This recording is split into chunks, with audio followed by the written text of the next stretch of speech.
मरकुस रचित सुसमाचार अध्याय 4 बीज बोने वाले का दृष्टांत। फिर वह झील के किनारे उपदेश देने लगा और ऐसी बड़ी भीड़ उसके पास इकट्ठी हो गई कि वह झील में एक नाव पर चढ़कर बैठ गया और सारी भीड़ भूमि पर झील के किनारे खड़ी रही। और वह उन्हें दृष्टांतों में बहुत सी बातें सिखाने लगा और अपने उपदेश में उनसे कहा, सुनो, एक बीज बोने वाला बीज बोने निकला। बोते समय कुछ मार्ग के किनारे गिरा और पक्षियों ने आकर उसे चुग लिया। कुछ पथरीली भूमि पर गिरा जहाँ उसको बहुत मिट्टी न मिली, और गहरी मिट्टी न मिलने के कारण जल्द उग आया। और जब सूर्य निकला तो जल गया और जड़ न पकड़ने के कारण सूख गया। कुछ झाड़ियों में गिरा और झाड़ियों ने बढ़कर उसे दबा दिया और वह फल न लाया। परंतु कुछ अच्छी भूमि पर गिरा और वह उगा और बढ़कर फलवंत हुआ, और कोई 30 गुना, कोई 60 गुना और कोई 100 गुना फल लाया। तब उसने कहा, जिसके पास सुनने के लिए कान हो वह सुन ले। दृष्टांतों का उद्देश्य। जब वह अकेला रह गया तो उसके साथियों ने उन 12 समेत उससे इन दृष्टांतों के विषय में पूछा।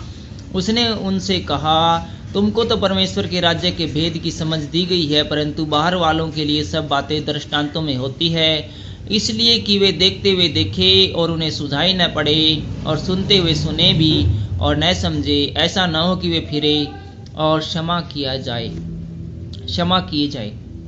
बीज बोने वाले दृष्टांत की व्याख्या।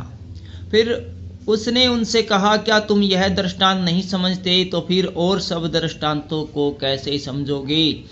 बोने वाला वचन बोता है। जो मार्ग के किनारे हैं वे जहाँ वचन बोया जाता है, ये वे हैं जब उन्होंने सुना तो शैतान तुरंत आकर वचन को जो उसमें बोया गया था उठा ले जाता है। वैसे ही जो पथरीली भूमि पर बोए जाते हैं, ये वे हैं जो वचन को सुनकर तुरंत आनंद से ग्रहण कर लेते हैं, परंतु अपने भीतर जड़ न रखने के कारण वे थोड़े ही दिनों के लिए रहते हैं। इसके बाद जब वचन के कारण उन पर क्लेश या उपद्रव होता है तो वे तुरंत ठोकर खाते हैं। जो झाड़ियों में बोए गए थे वे ये हैं जिन्होंने वचन सुना और संसार की चिंता और धन का धोखा और अन्य वस्तुओं का लोभ उसमें समाकर वचन को दबा देता है और वह निष्फल रह जाता है। और जो अच्छी भूमि बोए गए वे ये हैं जो वचन सुनकर ग्रहण करते और फल लाते हैं, और कोई 30 गुना, कोई 60 गुना और कोई 100 गुना। दीपक का दृष्टांत। उसने उनसे कहा, क्या दिए को इसलिए लाते हैं कि पैमाने या खाट के नीचे रखा जाए? क्या इसलिए नहीं कि दीवट पर रखा जाए? क्योंकि कोई वस्तु छिपी नहीं, परंतु इसलिए है कि प्रकट हो जाए, और न कुछ गुप्त है पर इसलिए है कि प्रकट हो जाए। यदि किसी के सुनने के कान हो तो वह सुन ले।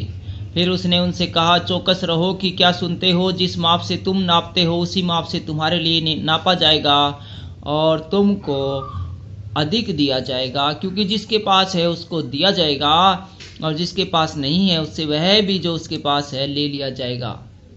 उगने वाले बीज का दृष्टांत। फिर उसने कहा, परमेश्वर का राज्य ऐसा है जैसे कोई मनुष्य भूमि पर बीज छींटे और रात को सोए और दिन को जागे, और वह बीज ऐसे उगे और बढ़े कि वह न जाने। पृथ्वी आप से आप फल लाती है, पहले अंकुर, तब बाल, और तब बालों में तैयार दाना। परंतु जब दाना पक जाता है तब वह तुरंत हर्षिया लगाता है, क्योंकि कटनी आ पहुंची है। राई के दाने का दृष्टांत। फिर उसने कहा, हम परमेश्वर के राज्य की उपमा किससे दें और किस दृष्टांत से उसका वर्णन करें? वह राई के दाने के समान है। जब भूमि बोया जाता है तो भूमि के सब बीज वालों से छोटा होता है, परंतु जब बोया गया तो उगकर सब साग पात से बड़ा हो जाता है, और उसकी ऐसी बड़ी डालियां निकलती है कि आकाश के पक्षी उसकी छाया में बसेरा कर सकते हैं। वह उन्हें इस प्रकार के बहुत से दृष्टांत दे देकर उसकी समझ के अनुसार वचन सुनाता था, और बिना दृष्टांत कहे वह उनसे कुछ भी नहीं कहता था, परंतु एकांत में वह अपने निज चेलों को सब बातों का अर्थ बताता था। आंधी को शांत करना। उसी दिन जब सांझ हुई तो उसने चेलों से कहा, आओ हम पार चलें।